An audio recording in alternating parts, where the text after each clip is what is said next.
Hello everyone, this is Kaylee from the Healing Sound Arts System, and today I wanted to talk to you about what are the differences and what are the likeness of sound baths, sound journeys, and sound meditations. All of these phrases are used interchangeably by everyone out there, so I wanted to just go into each one and see how you can use them for your sound healing events. So the first one I'll talk about is sound meditation. Sound meditation is something I believe everybody should be doing every day. It's something that trains our mind to quiet, and it helps us to become more aware. It helps us recharge the body. It helps us release stress. I mean, all of the benefits out there that have been researched and studied about meditation, quieting the mind, there are enormous benefits to that.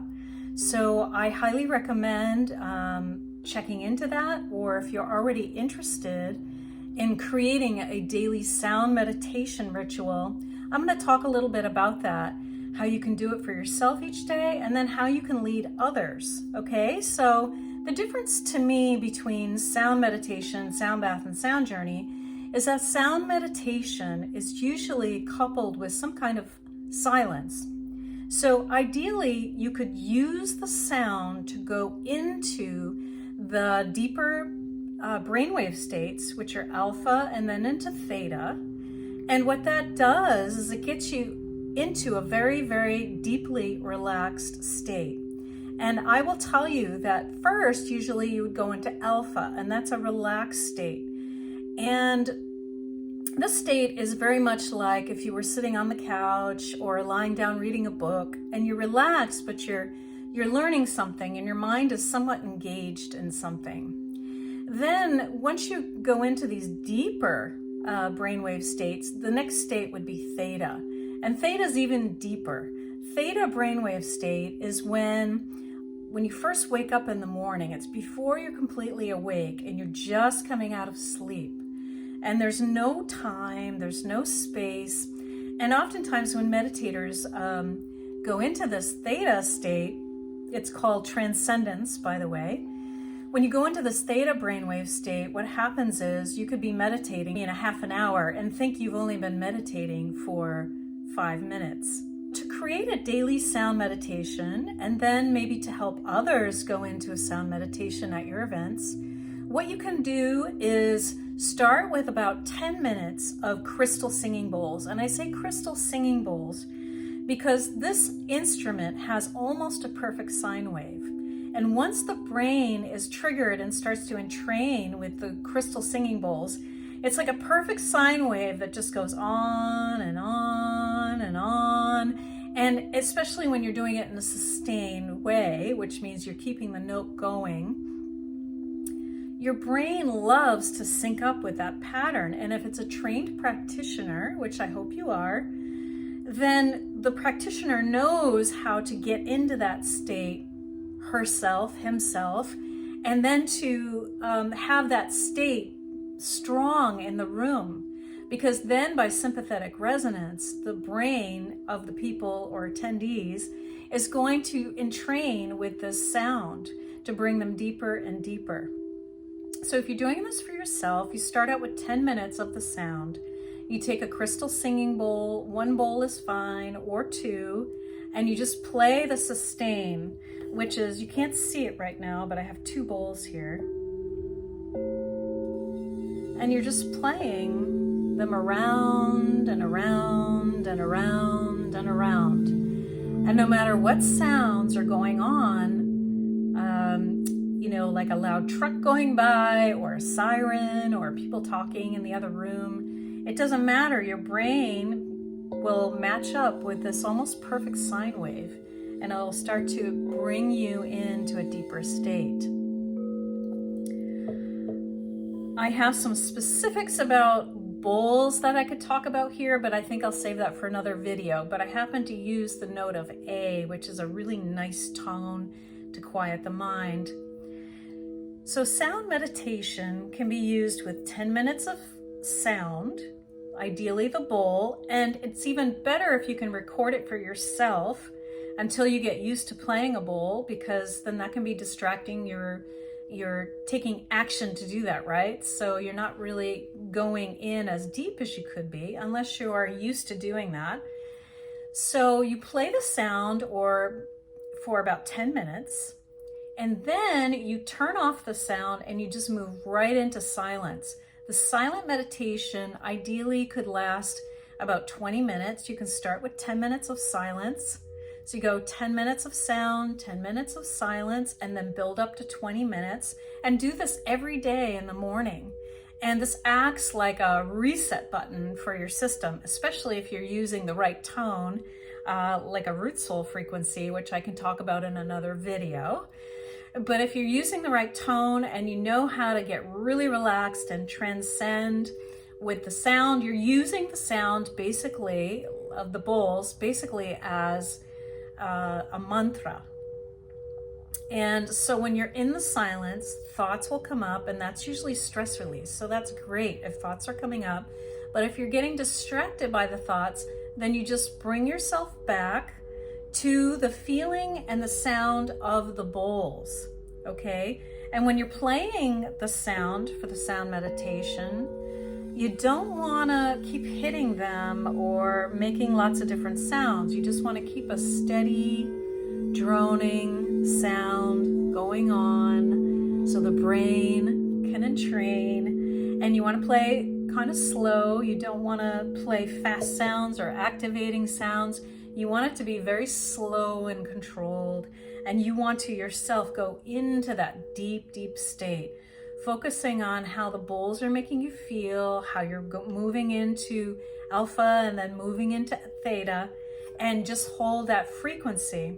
Then again, in the silence, you remind yourself of what it felt like to be in that sound. And so when thoughts come up and you get distracted, you just go back to that sensation of the sound, and maybe in your inner ear hear that sound and use it as a mantra.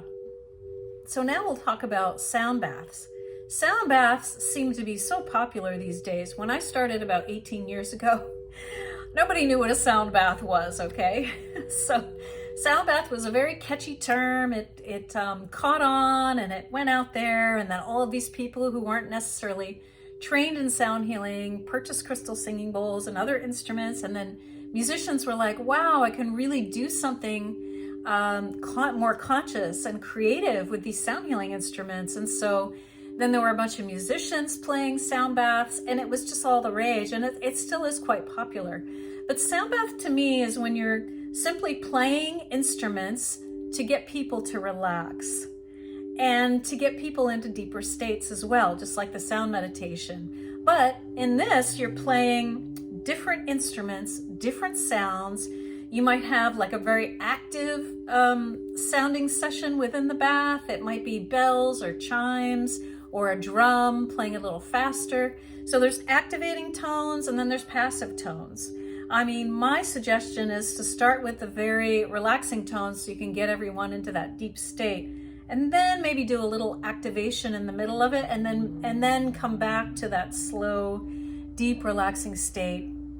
But that's a sound bath, and not necessarily is everyone doing sound bath who are trained to do it.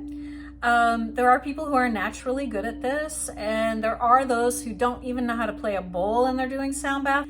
But it's really important, I think, to get some training, and that's what I did when I first started. I went to an institute and I actually got some sound healing training. And I train people now, I teach people and have courses, so if you're interested, please check out the links below, and you can become a sound healer through my course. Sound journeys. Now, sound journeys are what I've always used as the term to mean a trained practitioner, natural healer, is using the crystal singing bowls and other instruments to bring a person into a state of transcendence. So it's like the sound meditation is within the sound journey, but it goes much deeper because it's more active. What it does is the practitioner tunes into the energy, and through my program, we learn how to communicate with the environment and tune into energies or sounds and frequencies that are present within a person and within the environment. So we tune in and we discover what frequencies are needed the most to bring balance. and we become those frequencies through our instruments. And it takes some practice and some training, but it's not that difficult to do, especially if you feel like you're empathic and you're a natural healer. So you tune in and you become these frequencies, you play these frequencies, and you follow intuition as well, and your knowledge about the different instruments, because it takes both.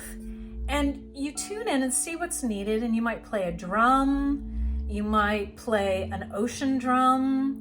For cleansing, you might play the crystal singing bowls for most of the sound journey. Or, if you're into metal bowls, you might be playing the metal bowls.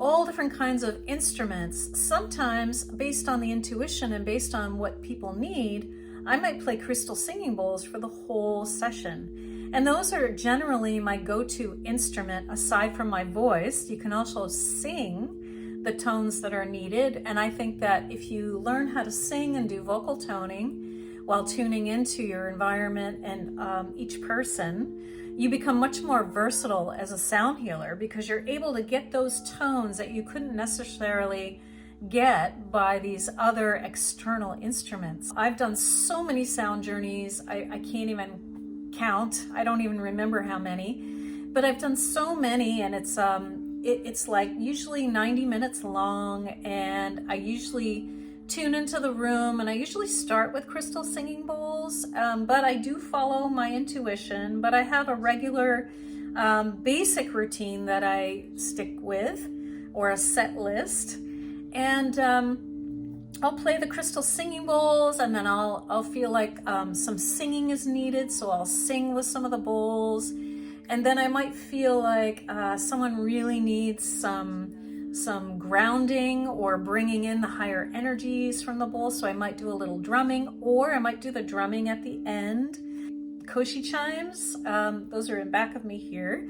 I'll play the koshi chimes at the end usually. I think that's a nice way to bring people back to the body and back out of the sound journey. And then I tune in, and sometimes a message comes through. So my sound journeys are definitely part of my signature, and everyone's going to have their own unique sound journey. But sound journeys hopefully are done by a trained practitioner, a natural healer, someone who knows how to bring people in deeply. And that can begin with the sound meditations that you do for yourself each day, that knows how to bring people in and tune into those frequencies that are needed, that would be like highest and best for their growth, so that they can do their own healing work, they can gain their insights, they can have the ahas and everything else of what they need to do next, what their next step may be for their life. Sound baths, sound journey, and sound meditations. And I'll have some more videos coming out more about the sound meditation, helping you discover this technique for yourself and perhaps use it on a daily basis. Please like my video, please subscribe to my channel. I have a lot of videos about being a natural healer, about working with sound healing and sound healing tools, and I share my techniques. But if you want to become a sound healer, please click on the link below and check out my program, the Healing Sound Arts program, which has coaching, or the Healing Sound Arts system, which will help you with or without coaching. Have a great day, and I'll speak to you soon.